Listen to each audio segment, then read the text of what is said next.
How's it going, Shasta College? Humanities 4 through film studies. How's your film studies coming? How's that Bergman essay coming? It's a different sort of filmmaking that we're not used to in this country, but European filmmaking is, in a way, more advanced than ours. They didn't have the rating system. They could be a little more bold in the content. And that doesn't just mean sex or violence, that means emotional content, suicide, things that make people uncomfortable, and that was kept away from our audiences made by Hollywood films because they had that strict code. Then later on in the '60s, they dropped the code and they changed it for the code that we still have, which was PG, rated R for certain age, X for certain age. I don't know if anybody pays attention to those anymore.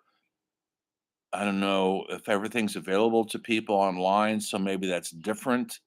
But in the movie theaters, you couldn't go to certain movies without your parents there with you, or you had to be a certain age. Things are different now in the internet world, where we're mostly watching all of our films now, and I don't think that up that's just up to the parents now whether they want their kids watching an intense movie rated R and they're 12 years old.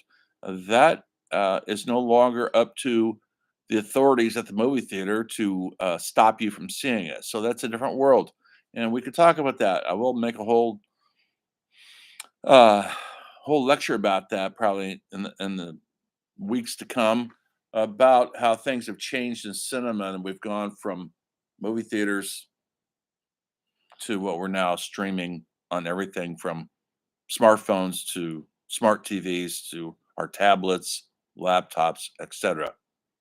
That's been a huge change. We in the old days, a film was a film because it was shot on actual celluloid film. Most films aren't shot like that. Most films are digitally shot, and the digital replicates film. In my agree, it's fine. It's good. It's all if the story's good, I don't really care. But you can spot it because it's perfection.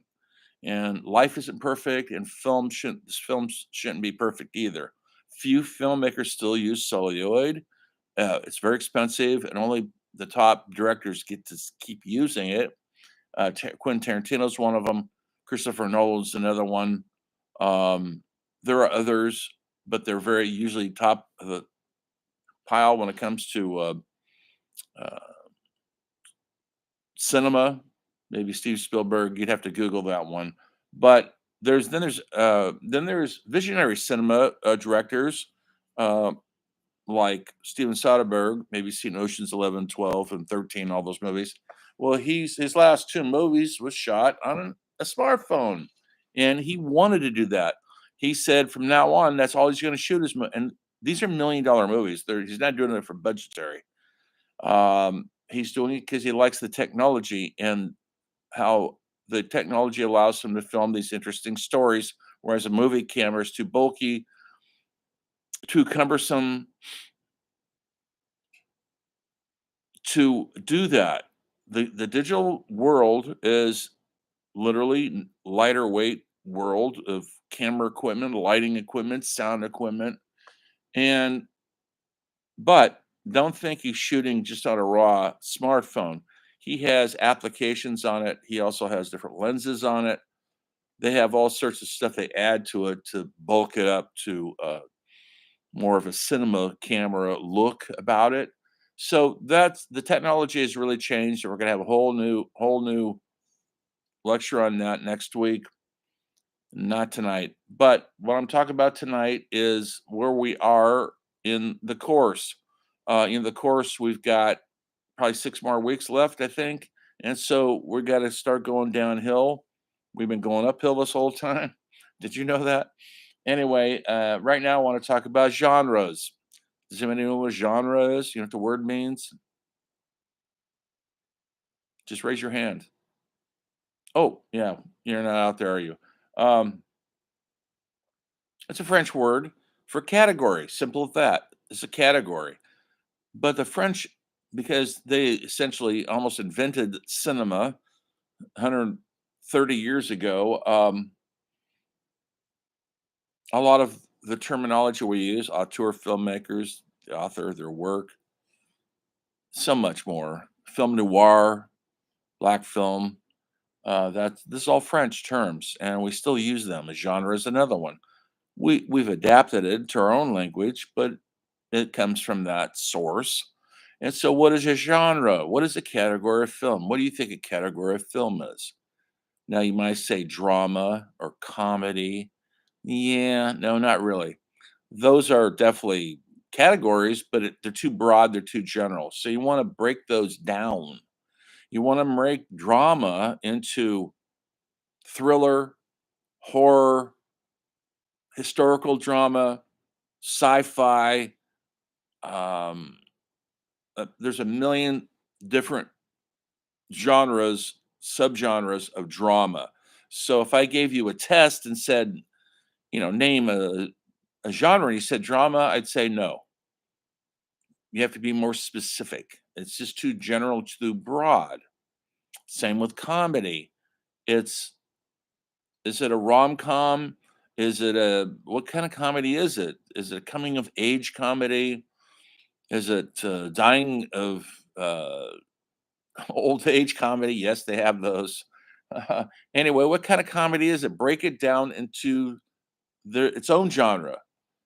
So when I say rom-com, that's what they used to call screwball comedies. That would be romantic comedy, and that's different than say um, a movie like the other guys, which is a movie with Will Ferrell, which is not a rom com. It's a police com about it's a buddy movie, and that's another genre. Buddy movies have been around forever. They're really popularized. I would say most famous buddy movie ever would be Butch Cassidy and Sundance Kid, and then it streamlined into there. In the '80s, it would be the Lethal Weapon movies with Mel Gibson and um,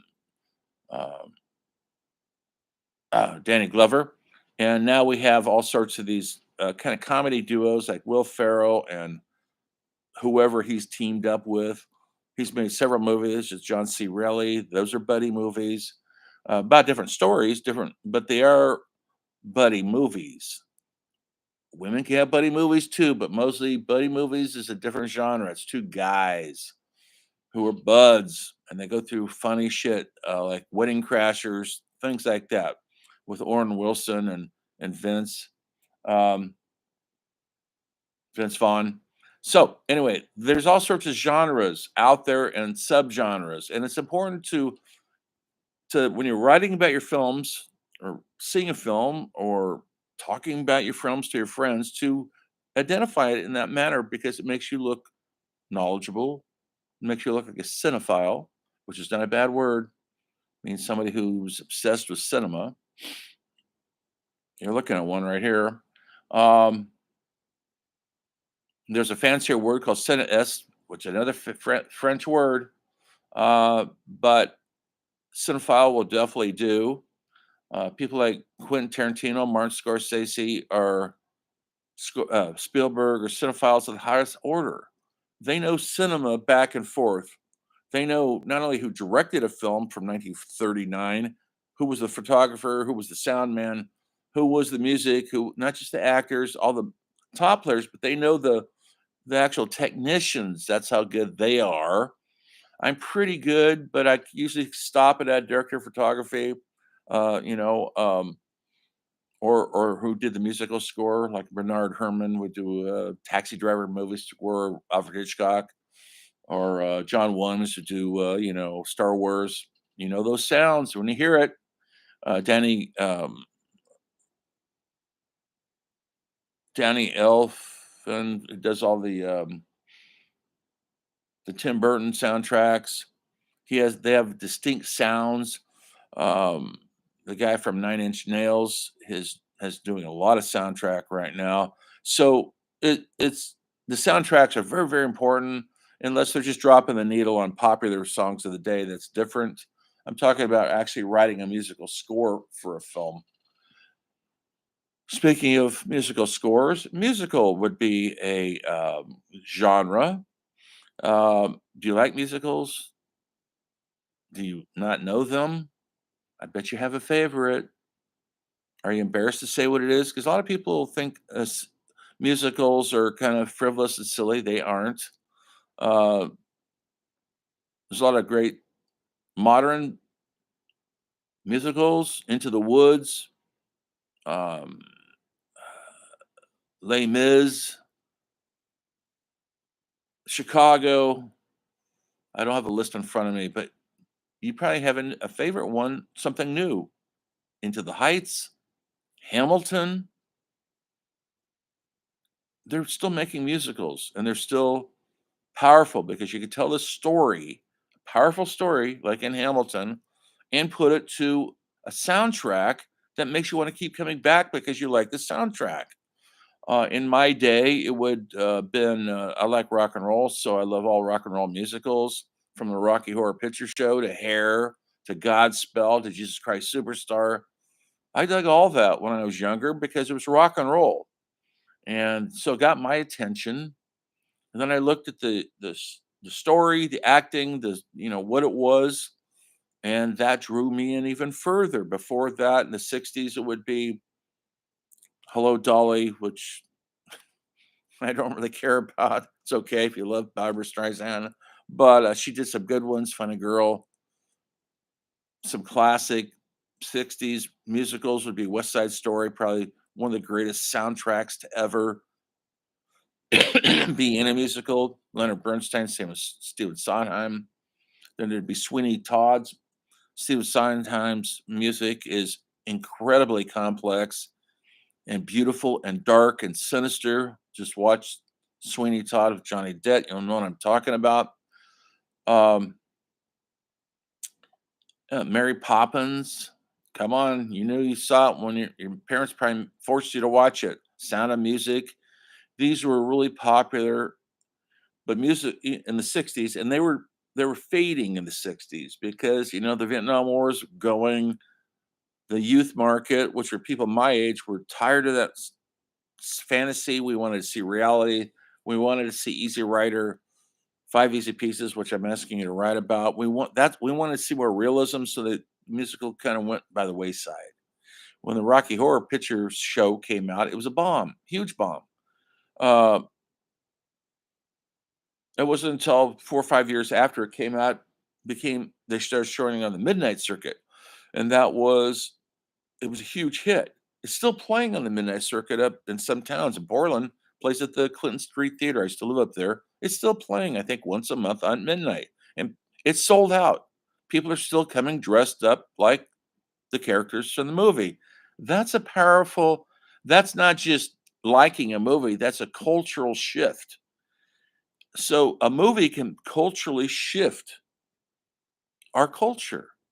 Tim Curry was the Frankenfurter. He's a drag queen, transvestite, and so there's an audience that's relating to something they never seen before. Then there's the straight couple coming in, the nerds, and they get sucked into it also. And then you got West Side Story about warring gangs in New York City, and the Puerto Ricans versus the local Italian gangs and how they're not getting along. It's going to end up bad. It's based on Shakespeare's Romeo and Juliet. If you know that play, Romeo and Juliet fall in love. They're only teenagers, boy. Kids in the play, they're 13 years old.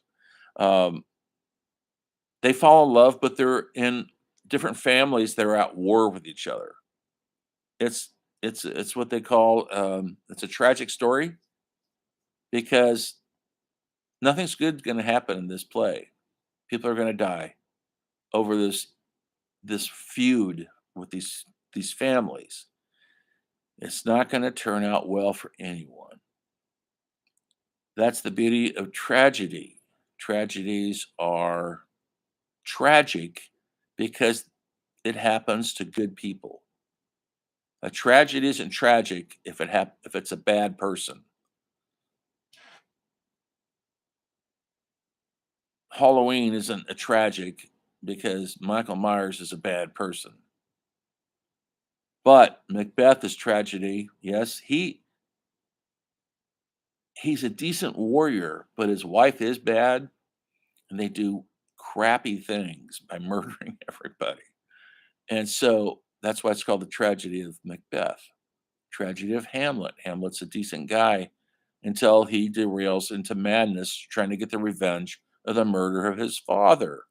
He's killing bad people, but fundamentally, he's a good guy. It's going to end up bad for him. That's why it's tragic. So that's in musicals also. West Side Story. There's a lot of tragedy in a lot of musicals. Les Mis. Um, and so musicals aren't just fun and games or entertaining or comedies. Yes, there's those. Then there's the dramatic ones. Um, so you got to be able to break it down when you're writing about it, when you just or at the movie theater. What are the movies that are popular? What genre are they right now? Well, Marvel Comics, superhero movies, horror is always still popular. Why do you think sci-fi movies? Why do you think we've gone to this era in our culture at this time in our history? There's a reason for it. Why is Marvel Comics suddenly taken over Hollywood? And then they try to follow up with DC Comics and they're looking for other comics. Do you know why? I mean, do you have a think about it? Do you like those kind of movies? Why do you like them? There's a ton of reasons. There's no World War II heroes. Those guys are all dead. The, the Vietnam heroes are all dying now too. It wasn't a heroic war either. And so when the culture is in decline, and yes, folks, I hate to say it, we're struggling. Look at democracy right now. It's under siege. Look at politics. Look at the homeless. Look at COVID. Look at the diseases that is wreaking havoc on our America. We thought it was safe. We're better than the Russians. We're better than China. We're struggling. We're struggling with violence, gun violence, drug violence, gang violence, mass shootings in schools. That didn't happen when I was a child, ever. Why is it happening now? So we look at movies as an outlet, a release valve. And so a genre movie, like a superhero movie, X-Men, Spider-Man, Superman, Batman, anything with man in the title, Wonder Woman, there's one that throw you, or Black Panther. At least in those movies, the hero wins. Right now, it's hard to be a winning hero here because we aren't superheroes. We're not supermen. We don't have superpowers. We're vulnerable human beings. As a release, we go to those movies. Sci-fi, horror, because it's out of this world. It's not this world. Although a good one makes it about this world, but they make it in the supernatural, which is a superhero movie, or the Hulk movie. They got a new series with She-Hulk. We need a strong woman who could pound people with their fists. She's going to save the day. And I guess our day needs to be saved. So these genres are important to not just explain who we are, what we are, who we want to be, who we hope to be at this point in our history. So when you guys are older, my age, you'll look back at this and try to piece it together. The films I grew up with, you saw them in that Easy Rider, Raging Bulls. That's my films. Those films changed my entire life. I was determined to be a part of that. Write screenplays, direct movies like that. You might be determined to write the new X-Men or Spider-Man movie because of the time you're living in. That's how influential they are to you and your generation. 30 years from now, it won't be. There'll be something new. Maybe it'll go back, you know? Who knows where it's gonna go? It'll be different. So, it's important to know where we are in our lives as humans and where the culture is with our cinema we're looking at. And so putting them into a genre helps define not just the cinema, the movies, but helps define the culture. There was a time in culture that Western movies dominated everything. It dominated early television with TV series like Gunsmoke and Rifleman and Half Gun Will Travel and Bonanza and all the series that were popular in the 50s and 60s.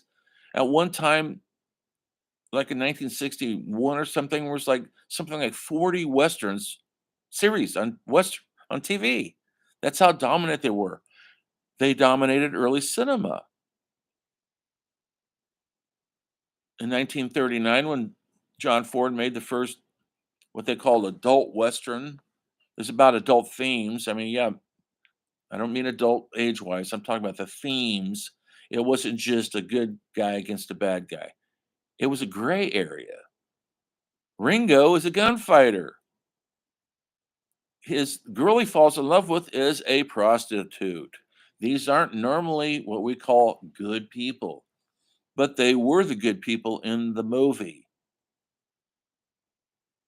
And so that makes the theme adult. The doctor is running out of town because he botched surgeries. He botched surgeries because he's a drunk.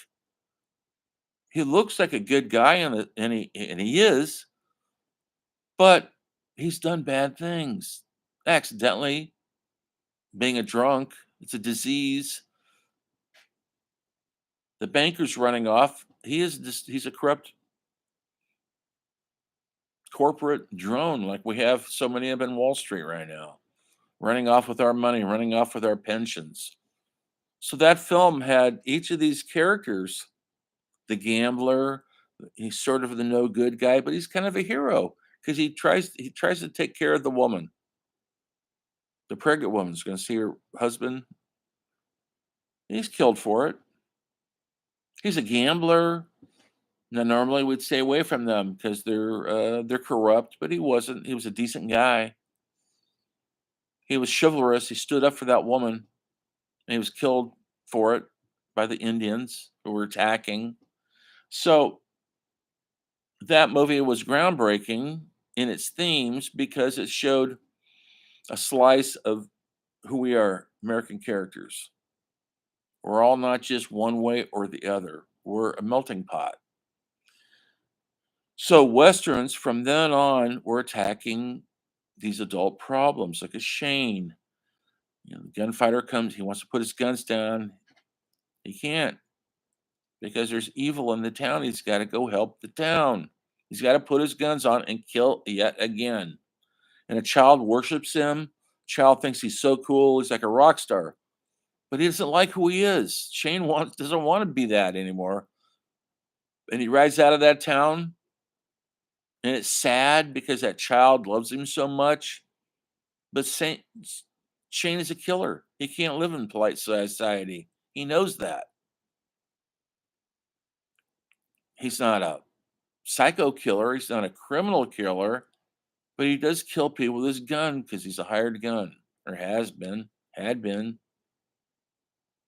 And so these are adult themes in these Western movies. I got about four flies flying around my head right now. Anyway, so that's why you see me swatting. Sorry. Um, this incense is really smoking me out over here. Uh, so uh, we just got done doing a whole horror week genre, and there's all sorts of different categories of horror. There's the slasher movies. There's comedy horror like the Scream Part 1, 2, 3, and that's all those are funny, and they're horrifying too. Evil Dead Part 1 and 2, Evil Dead is horrifying, but it's also very funny. It's I think it's good to have a combination. If you could do pull that off, it's tricky. To actually scare people and make them laugh, that's really tricky, folks. It's not easy. So horror is very popular now because has been for many years because simply people work, they have families, they're possibly shocked how boring their lives have turned into. And they go to movies for a release, a thrill, to live, to feel life, and adrenaline pumping through your body because it's horror is a good way to do that. I mean, who goes to Disneyland and rides those intense rides or goes to Santa Cruz and rides the roller coaster? You want to feel what it feels like to be on the edge of possibly death. People skydive and bungee dive and they free rock climb with no ropes. Even skateboarding, and you've seen the skateboard movies on YouTube where they're going down mountains. Why do we do that? Why do we throw our bodies into that? We know if it hits wrong, it's over, but does it stop us? So horror movies has an innate human element that we're all part of. We all share it. Go see a horror movie in an audience. Everybody is tense and nervous and shrieks at the same time because we're all feeling the same thing. Simply don't go into that room. Whatever you do, don't go into that room. But you know what they do? They go into the room. Anyway, so these I'm going to talk about genres this week. What is today? It's Wednesday. I'm going to do this for the next couple of lectures. I want to talk about a genre that is a style, has many genres of its own. Maybe you love it. I hope you do. Animation. Animation, yes, that's a category, but it's not specific enough. We got the old classic Disney, Snow White, Mickey Mouse. He essentially invented animation. That's not totally true. I'll get more animation history for you. But he popularized it for the family. But if you look at Snow White, it's a scary story. Um, and the Seven Dwarves, think about that, folks. Why is this beautiful woman stuck with these seven tiny men? What's that all about? We accept it because it's drawn. And in those days, they drew everything by hand, not digitalized like they do now, and put a great soundtrack to it. And it transcends the rest of the genres. We watch it as adults, it's not just for children. In the old days, cartoons, they were called cartoons, were for children. Saturday, I grew up with them. Saturday afternoon cartoons. Morning, we couldn't wait. My parents didn't want to sit through that, but somebody like Disney comes along and ups the genre and makes it for everybody. You don't watch Bambi because you're a child. It's horrifying. Bambi's mother is murdered. The hunter's after Bambi. That's terrifying. Little cute Bambi. Who would shoot Bambi? So he he brought animation into contemporary world that we were living in at the time, and that was the 30s and 40s when we're about to go to war with Germany. They were escape. Look at Fantasia. It's a beautiful work of art, hand painted, beautiful music, disturbing. It's a thrilling movie. It's thrilling. And it's animated. As we go along in the 50s, animation was kind of relegated to TV, Roadrunner, Mr. Magoo, all these kind of comedy for kids. So much of it was because they're trying to appeal to the TV audience. You used to go to movies and they always showed an A film, a B film, and these had a what we called a cartoon in those days in between. You really get your money's worth in those days. It cost you $1.50 for all that, maybe less. And we couldn't wait to see those big screen. They were fun. Roadrunner was fun, hugely great. Roadrunner is subversive. Bugs Bunny is totally subversive. Warner's had a different way of doing animated than Disney. Warner's characters were not nice. They're smart asses for the most part. Bugs Bunny's is just he's a smart ass. He's a wise guy. Daffy Duck is trying to be, but he can't do it. He can't make it. He's a failure. All the other characters, they're struggling. They all are human characters in an animated form. They have human desires, but they're being animated. So for the most part, Yosemite Sam could shoot somebody in the face and they don't die. How many times does Bugs Bunny get shot? Remember, he's black and he walks off. He doesn't die. Roadrunner never gets hit, but Wile E. Coyote dies almost 10 times every episode. But there's no death in animation, at least not in those animation. And so there was a safety valve there. Fantasy, fairy tale, storybook, yes, that's important. In the 50s and 40s and 60s, I should say, the comic books became very popular. That's when Batman shows up and Superman already, but not just superheroes. There was regular stories like the Archies. I grew up with Archie Cart. We loved Archie, his high school buddies. We all had crushes on Veronica and Betty, all of us. It's probably our first sexual awakening. We don't even know what sex is, but we sure liked the way they looked and acted and wanted to hang out with them. And then there were so many more that influenced the whole generation, which would be the baby boomers, my generation. And then in the 70s, things got more cynical, uh, like drug influenced, Fritz the Cat. Um, and we dug it because Fritz the Cat was horny and he was maybe smoking some reefer. And we thought that was so cool. But it's animated, it's drawn, and it's still hand drawn. And as we go along, animation,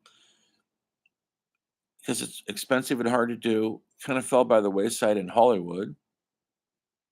But in Japan and Denton, it became an industry. It still is anime, they call it. And now it's a multi-billion-dollar industry. Maybe you like Japanese anime. They could be very, very sophisticated, very subversive.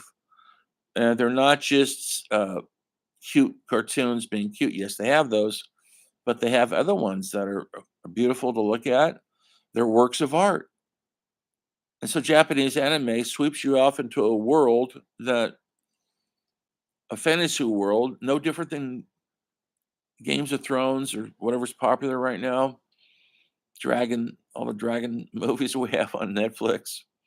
I don't know why dragons is such a big deal right now, but it is. And that's all digitized. The dragons aren't real, folks. Those are animated, digitally drawn on the screen there. A film came out. I'm going to show you some film clips. I'll post this stuff called The Triplets of Bellevue, and it's a work of genius. And if you could get through the first 10 minutes, it's a French film, hand drawn. It's a surreal, wicked human story. And it blew everybody's mind because we weren't seeing it was a new way of doing animation. Look, it's a it's a serious art form. It's just not superheroes. It's regular people. But you can get away with anything in animation. People could fly, people could die and not die. They could walk on ceilings, they could jump over buildings, they could do everything, anything you want, animation. But it still has to be believable. If you just make a bunch of unbelievable images, people won't connect to it. So this week it's animation. Look at some of my samples I post. Maybe you have your favorite. Start a conversation. We're out of horror now. Start a conversation about. I'll post it this week. What's your take on animation? Do you have some favorites? Share it with us. Feel free to be free in that discussion. No judgments. And on that note, it is 8:30. I'm going to sign off. Story Film will continue soon.